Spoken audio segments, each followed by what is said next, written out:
Hello, ladies and gentlemen, and welcome back to the Speculation Locomotive.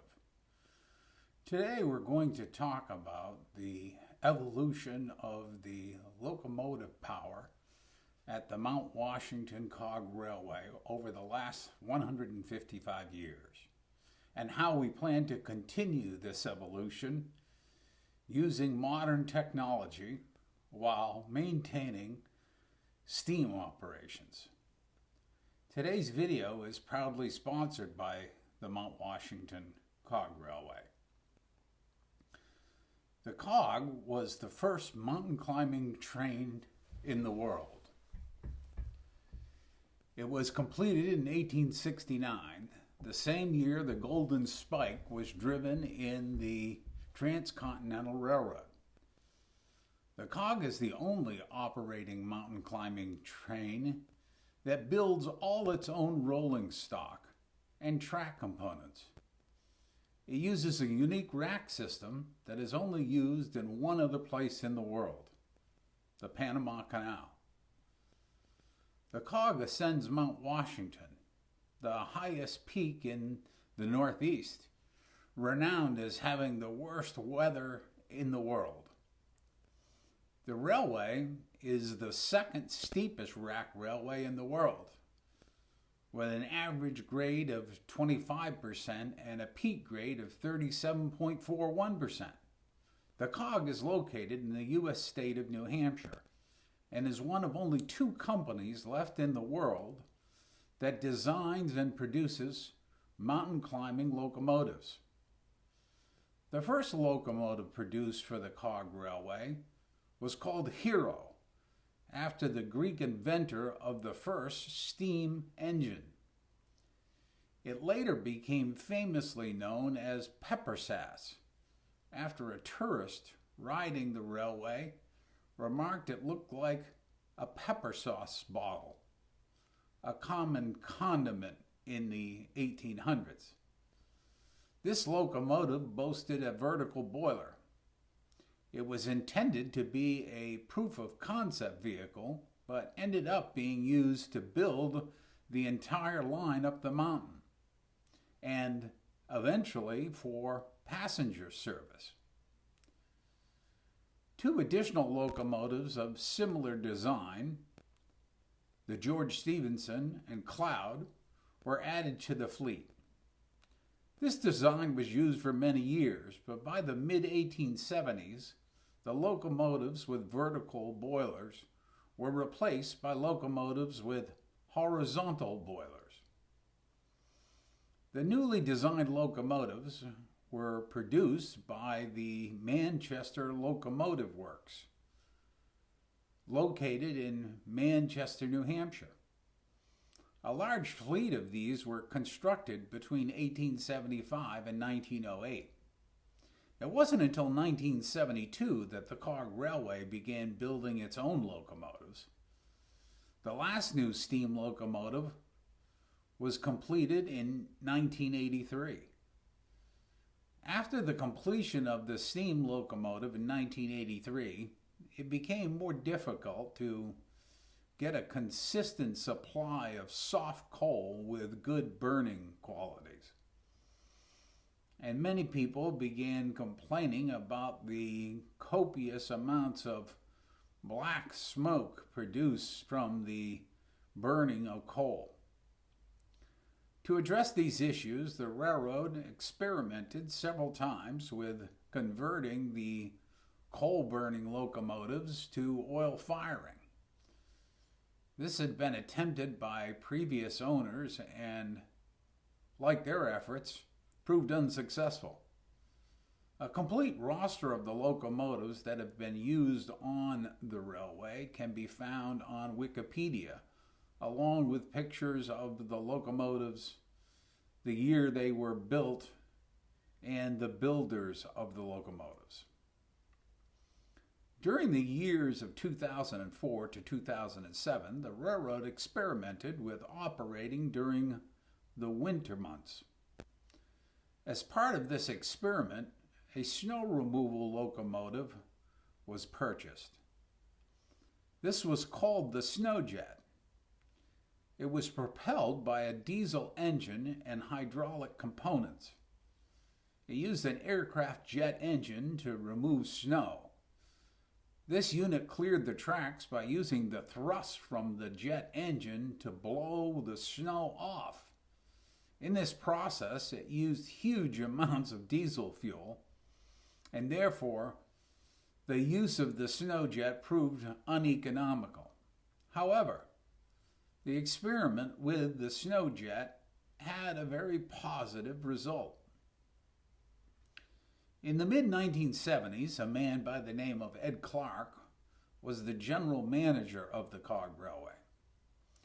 He attempted to build a diesel locomotive as a replacement for the steam locomotives. However, the owners of the railway wanted it to remain a coal-fired steam operation, and the prototype built by Ed Clark was scrapped. He named his engine the M1. It was a poor decision to destroy it because the locomotive had showed a lot of potential promise. Using Ed Clark's diesel locomotive experience and the snow jet as a prototype, the chief mechanical engineer at the Cog Railway, Laod, decided to try to build a diesel locomotive again. Recently, I had the honor of talking with Laod about his efforts to design and build the diesel locomotives. Okay, well, today we're just here at the base station of the Mount Washington Cog Railway. Correct. And it's a pleasure to have you Okay. Al here with us today to talk about, really the evolution of the locomotive power here at the Cog. And it's very apropos that we're actually sitting in front of a mock-up of the diesel locomotive that you designed and were instrumental in Correct. building. And how many of these have we built now? We've built 7 and soon to be 8. Soon to be 8. Soon to be 8. I was just wondering, can you start off a little bit by, giving me a little bit of your background as to, Sure. where you work, where you grew up, where you worked, where you went to school, Oh, my that sort of gosh. thing? Okay, well, I grew up in Rhode Island, and then at age 18, went off to Worcester, Massachusetts, and I took on a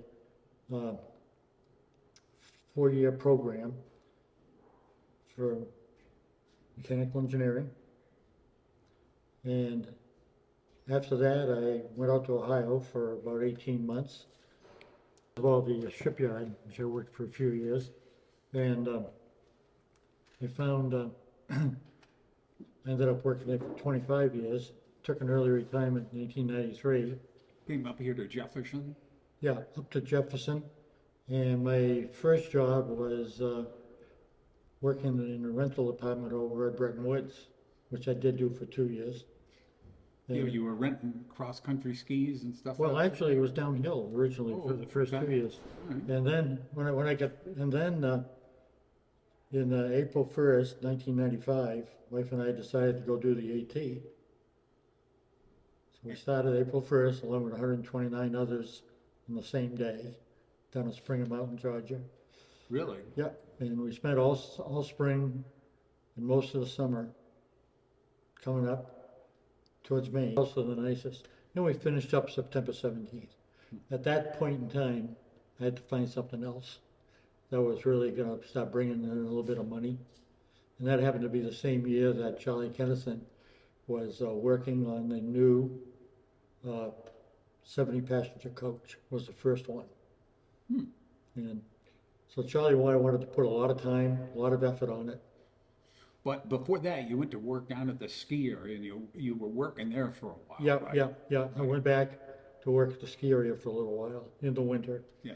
But then along came spring. I said, well, why don't I go try the Cog Railway, just try for one summer, see what. Well, and I Yeah. remember you coming up to Yeah, me and yeah. saying, geez, I'm getting laid off here. Is there something I know else it. I could do? I know it. And I remember saying, well, geez, I think Charlie Kennison is looking for people up at the Cog That's Railway. right, that's right. I So, remember asking you, Yep. geez, are you interested in mechanical stuff? And you went, a little you bit, know. yeah. Yeah, a little But bit, yeah. you ended up coming up and seeing him, got a job as a brakeman, right? Brakeman, correct. Yeah. And And that was how many years did you work as a brakeman? over 20 years full-time. Yeah, but I mean, before you started doing any Engineering, engineering here, I've worked 4 summers here. four summers where you just worked as a brakeman, and Correct. you didn't tell anybody you were a mechanical No, engineer. I suspect that Charlie Kennison knew that there was more to what I said I did than what I actually, And so how many years did you work down at the Portsmouth Naval Shipyard? 25. 25. Yeah. And what were you doing down I there? was a mechanical engineer, Working on components for the nuclear fleet? submarines, correct. Yeah. Yeah. Wow. Yeah. And did you specialize in anything in particular there? Primarily, it was piping, primarily seawater piping, hydraulics. But I really got into a little bit about everything, Hmm. mechanical at least. Yeah. And I liked it. Yeah. Yeah, it was good. It was a lot of So, fun. so when you first came to work here, we were still running all steam locomotives. That's correct. Yeah. Yep. And I know you've designed, I don't know how many different things here. Yeah. But today I'd like to focus just strictly on the locomotives. Right. Now, obviously, we were running into maintenance issues with the steam locomotives. It was becoming more and more difficult to Difficult. maintain those and Correct. and keep them operational. So I know at some point we decided we were going to run in the winter. I think it was run ski trains in 2004 to 2007. That's right. Yeah. That's exactly right. And as part of that, we had to get a unit to clear the tracks. That's right. And there was nothing that was easy about it. There was nothing that was No, easy about it. no. No. So what did we end up getting to clear the tracks with? Oh, we ended up with a snow jet. And what was the snow jet exactly? The snow jet used a J57 Pratt Whitney diesel engine, and it was being fed at very low speed. And And that had a jet engine mounted on it. correct. Yeah. And the exhaust of the jet would lay its exhaust down right onto the track, and we'd take the snow and everything and blow it to smithereens. Yeah. But I mean- then there was other kind of snow that would hardly move at all. So, Yeah, if it was really hard packed. yeah, hard packed, or if somebody stepped on it. But if it didn't blow the snow out of the way, lots of times it melted it, right? That's correct. But it went through a lot of diesel fuel. It went through a tremendous, I think it was about a gallon a minute or something like that. A gallon a minute. Yeah, no, it's probably more than that. Yeah, I thought Yeah. it was more than that. There was a lot. But at any rate, that was not designed to work on cog railways, though. No. If all we were doing was taking care of the tracks, I think it would have worked fairly well. We could have gone a little faster with it. But that didn't have a cog gear or anything else underneath it, correct? No, so we had to redesign the drive So, so that we could run it up the mountain using the cog gear, huh. or cog gears, I should say. Yeah. And so when did you start doing that? When do you think you had that completed? I mean, when did we get that snow jet? No, that was 2004. 2004? Mm-hmm. And so you went right to work on that and Yep. and had it all redesigned and capable of running on the cog track at Yeah, because we had started in September. And we had the thing ready to roll by the first snow. wow. Yeah, And so there's quite a bit of engineering that had to go into Yes. that, just to There- equip it with cog yeah. gears and stuff. they were, correct? right. And we're using the existing diesel that was only 75 horsepower, which really limited our maximum speed to 1 mile an hour. And we didn't have anything left, anything else. So it was very slow, too. Yes, it was. Yeah. Yeah. But so one of the things that I was thinking about that is and I think you told me this, but that really was the basis for your for the diesel engines. For the new diesel Correct, locomotive. correct. Right? That's right. Right. That's right. And that, it seems to me you came over on a Sunday, and I think I was working there with Rob, and you decided that you wanted to take a ride that thing. And the rest was history. Yeah. The Yeah. rest is So history. we didn't go very far. No. And you said, can you make this go a little faster? And I said, Wayne, all that it's gonna take is money and a little bit of time, and we'll get it done. And which we did. Yeah. Although we weren't without some issues. But Well, obviously, I mean, it was a prototype. That's right. and So there were a lot of there was a lot of engineering that had to go into that. I know that you worked very closely with That's right. Charlie Kennison yes, oh, without a doubt, yes, to yeah, yeah. really come up with the whole design for that. correct. And so we completed the first one of those, and what? That was well, actually, it was ready to go at the end of March, 2008. 2008. Yeah, so it took us a little over 2 years Yeah. to go from nothing to complete. So tell me about that. What does it have for a power plant? Okay, it's got a 600 and some people say 25 horse, some say 650, and so anyway, it's a John Deere 6-cylinder straight diesel, It's a turbo diesel. turbo diesel. Yes, Turbo diesel. makes a big difference. And Tremendous difference. and what were those motors usually used in? They weren't used on locomotives. No, one of the major places where they were used were combines. In combines. Yeah, Did they also use them in generators? and yes, they would use them in generators as well. Yeah, And so, and they're also used in marine applications too. but Yeah. you had to come up with all the hydraulics to operate those. I mean, That's right. The engine put out the power, but then you had to have a transfer case and hydraulic pumps and all that Correct, stuff. And, correct. And where did you get all that information? Well, we got most of that out of Parker, Parker Hannafin. Hannafin. Yeah, Yeah. yeah. And at that time, they had an engineer there, Ron Rule, that was quite helpful himself. Yeah. And looking back now, I'd say most of the people that worked for that company really didn't know a heck of a lot. And we found even once we got into Parker itself, we found they didn't know as much as they told us that they knew. But it was long, was a long haul, it really was.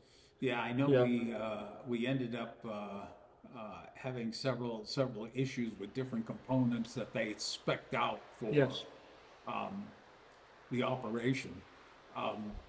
But we overcame most of those issues, and the engines have proven to be extremely reliable. yeah, yeah, And- at least compared to the steam, Yeah. very much so, yeah. Now, the steam engines used what? A ton of coal every trip? Every trip. Every trip, and how many gallons of water? Oh, 1,000 gallons of water. 1,000 gallons of water. And so a ton of coal, would generate like how many BTUs? How many BTUs in a pound of coal? Oh, what is it, about 14,000 BTUs a pound, something like that? Yeah, and so we're using 2,000 pounds, so that's 28 million BTUs. Yeah, BTUs, correct. Yeah, and how many gallons of diesel fuel does the new diesel locomotive use? 18 gallons. 18 gallons round trip. And so that actually equated to a 90% savings in the amount of BTUs per That's trip. right off the bat. Yeah, Yep, yeah. yep. And at the same time, of course, we didn't need a fireman anymore to shovel coal. No, that's right, so we could get by with just one man in the cab, and then one person. And of course, there were all kinds of other new improvements that's made right. on these locomotives as Correct. well, right? That's right. What are some of the other things that you changed in the design over the steam engines? Okay, well, I guess the very, very first thing that I did, I decided to work full-time in 2001, during the winter. And anyway, when we're in the process of putting in the Sprague clutch, Initially, it was a ratchet that had been used in everything since 1869, I believe.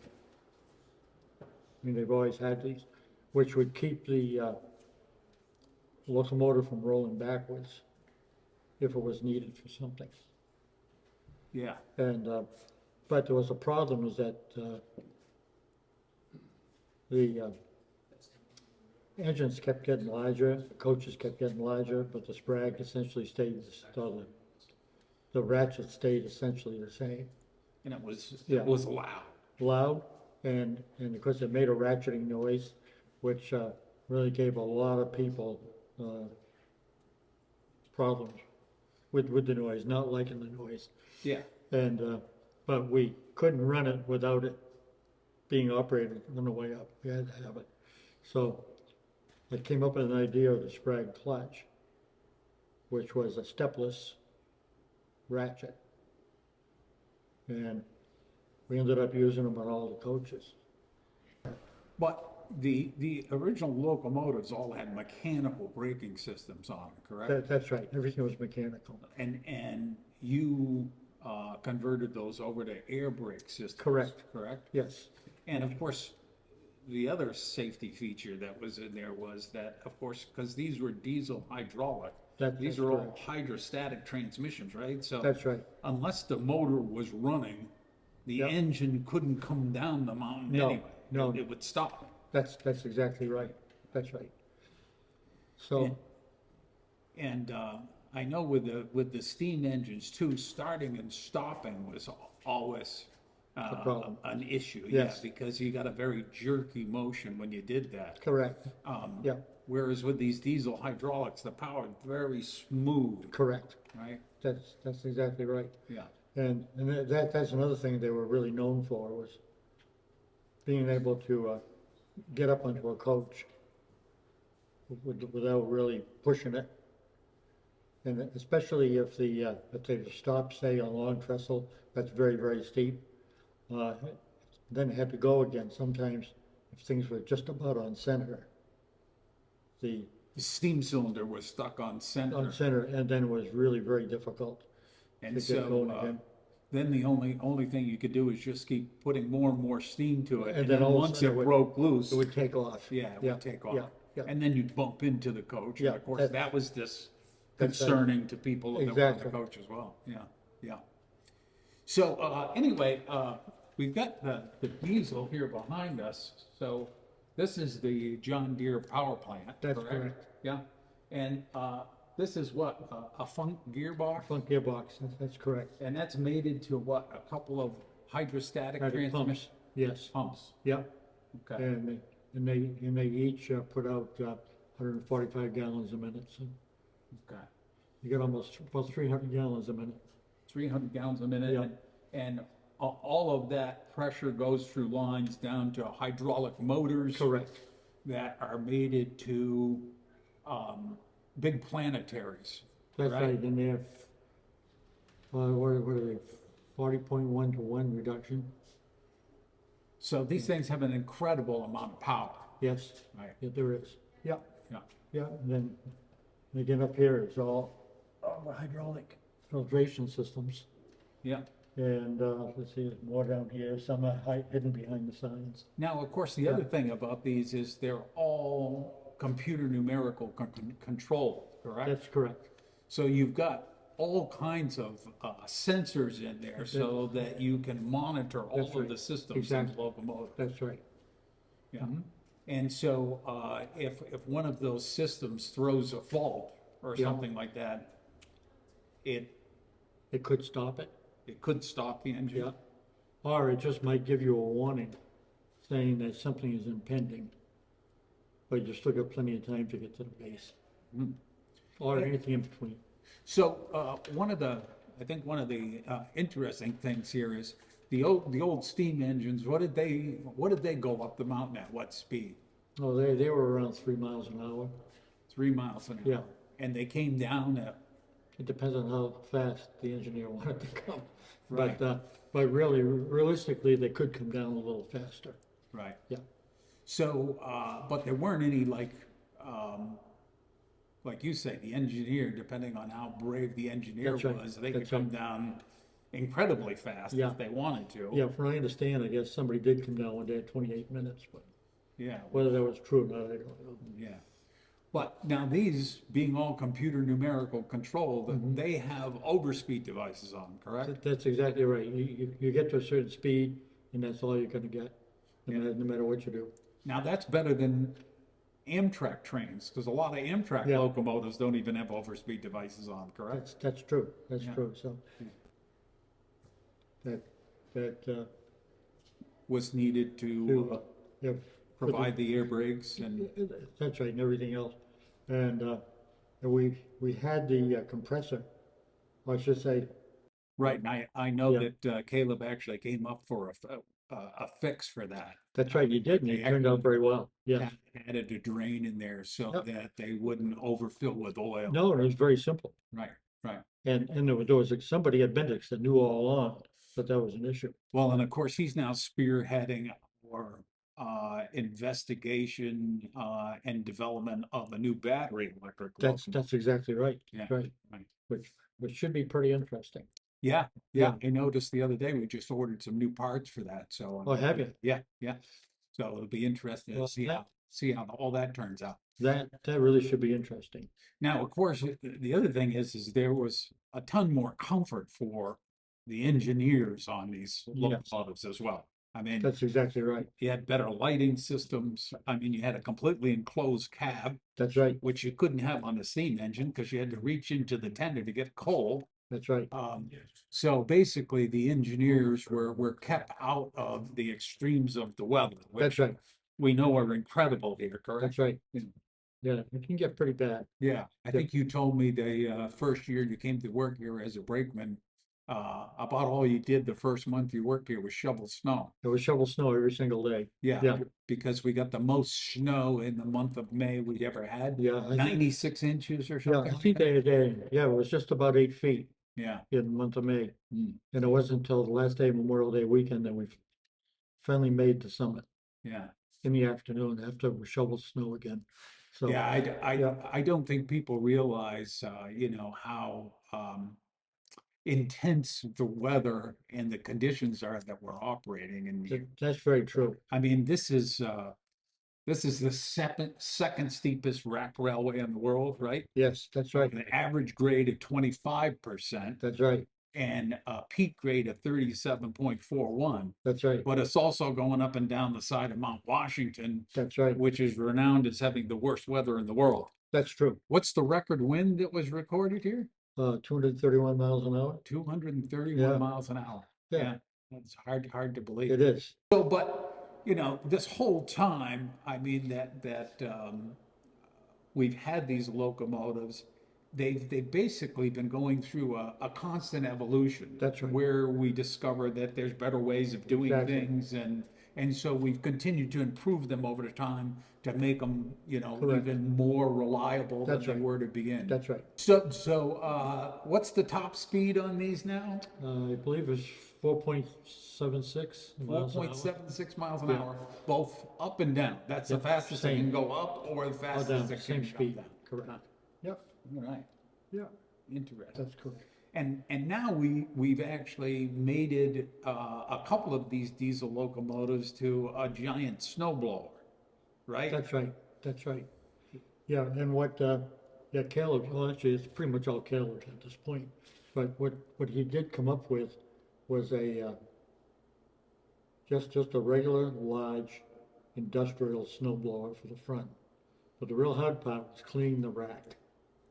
And that's where he came up with his knife edge, Yes, yeah, that he hooks to a big air compressor. a big air compressor. Right. Yeah, it's amazing. You just got this little knife edge, but then it takes a huge air compressor and drive it. Yeah, And it works. and that blows the rack completely Yeah, clean. correct. Yeah, Yeah, yeah. interesting. So he's done well with that. But of course, building these at the time, we were building these in a shop that dated what, 1890? Yeah, 1890 something, yeah. Yeah. And whenever you wanted to do something, you had to move two other things, just so you could. And we didn't even have cranes initially. And the floors in that work area were all what? Well, a lot of them were brick, some were dirt, So, and yeah, it was pretty crude. so a very Yeah, crude very working crude. environment. Yeah, it was. Yeah. Now it's just unbelievable. Check out the new shop. But, Yeah, we built a new shop Yeah. in 2021. Well, we could have used that 20 years ago. But, Yeah, it was good to go through the Heartache, misery, and Yeah, grief yeah, of yeah. working in that other shop. Yeah, Made that you was pretty appreciate tough. the new one a lot more. Yes, a lot more. Yeah. The threat of global warming is causing mounting concern over the environment by members of the public. This has caused the railroad to consider upgrading its diesel hydraulic locomotives to battery electric to appease its customers. However, even if this project is successful, the railway intends to operate steam locomotives while there is demand by the public for the nostalgia of coal-fired steam. If the railway is successful in making this transformation, these will be the first battery electric mountain climbing trains ever built. During the tenure of Ed Clark as the general manager of the Cog Railway, he developed another unique piece of equipment that was used for emergency maintenance and rescue missions. This was a small device that was powered by a snowmobile engine and a hydraulic pump. It could ascend the tracks at 15 to 20 miles per hour and could carry 3 to 4 people, plus equipment. Prior to 2007, the only way to get up and down the mountain was to either hike, take one of the steam locomotives, or use this device developed by Ed Clark, which was known as the speeder. In 2007, the state of New Hampshire decided to replace generators at the summit of Mount Washington with grid power from the base of the railway. The installation of the power line to the summit of Mount Washington created a trail next to the tracks. This now enabled the cog to use off-road vehicles to access the track, so the speeder fell into disuse and disrepair. In pursuing the construction of a battery electric locomotive, we realized that we would need help. After discussions with the engineering school at UNH, our in-house engineering team, now comprised of a new mechanical engineer, Caleb Gross, and a semi-retired Al LaPrade, determined that the best way to proceed was to start small. With the help of 2 interns, Will Callery and Tatum Van Sicklen, Caleb developed designs for a new speeder. These interns were joined by 3 other students, Alex Mills, Nathan Facto, and Joseph Bailey, who were working to design the world's first battery-powered electric mountain climbing vehicle. We call it an electric multi-purpose vehicle. This is a highly collaborative project. Currently, Caleb is reviewing applications for this summer's internship position. And a group of 5 juniors are also getting on board for next year's senior capstone project.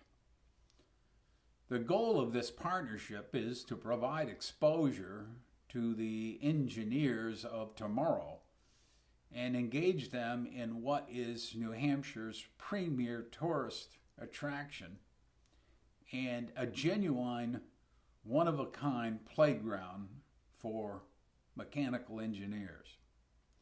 The UNH engineering students made a video regarding their work at the Cog Railway, and it can be found on YouTube, and I will put the link in here. This project will be used to develop a test vehicle to be used as a multi-purpose rescue and maintenance vehicle. The final goal is to use components on the redesigned speeder that can be upgraded for use in the diesel hydraulic locomotives. This will enable us to reuse the tried and proven running gear on the diesel hydraulic locomotives and replace the motor and hydraulic components with the battery electric components without making other major modifications to the design of the existing locomotives. We have begun purchasing the components and building the new battery electric speeder in the hopes that we will be able to make test runs with the unit during the 2025 operating season, although test runs probably will not occur until 2026. The delay works to our benefit. Our biggest concern is the capacity of existing batteries. We need enough power for the locomotives to ascend the mountain 5 to 6 times a day. As part of this project, we hope to augment the electricity needed to recharge the locomotives with hydroelectric power produced from 2 hydroelectric dams located on the property. We are also considering the development of a 1 to 2 megawatt off-site solar array. The power generated from this solar array will also be used to recharge the locomotives. A major benefit of battery electric locomotives is they generate power on the trip down the mountain. We don't anticipate converting a diesel hydraulic locomotive to battery electric until we have thoroughly tested the speeder prototype and developed a method to easily convert the diesel locomotives. It will take us several years to complete these designs, but battery technology continues to improve significantly, and it appears that solid-state batteries will be in general use by the time we get ready to make the conversion. With advancements in battery technology, we will be able to take full advantage of the regenerative aspects of the down mountain trip, which will reduce the size of the battery packs needed to make 5 to 6 trips a day. The endeavors to switch to battery electric locomotives is being enhanced by the expansion of the new 34,000 square foot maintenance facilities constructed in 2020-2021. The maintenance facility employs air casters to move the locomotives. We have an industrial plasma cutting table and robotic welding systems. This new shop is to be augmented with the addition of another 20,000 square feet, probably in 2026-27. We intend to continue the spirit of innovation that led Sylvester Marsh to complete the Cog Railway in 1869. We want to preserve that legacy while preserving the use of steam in our operations. By embracing the technology of the future, we believe we can help to preserve our history. Thank you for joining me for this episode of the Speculation Locomotive. I hope you enjoyed watching this episode and found it interesting. If you did, please share, like, and subscribe to this channel. In the future, we will explore other major improvements that were made to the railway operations over the last 40 years. We are using modern technology to enhance and preserve the first mountain climbing train in the world. Until next time, keep speculating about the future. Thank you.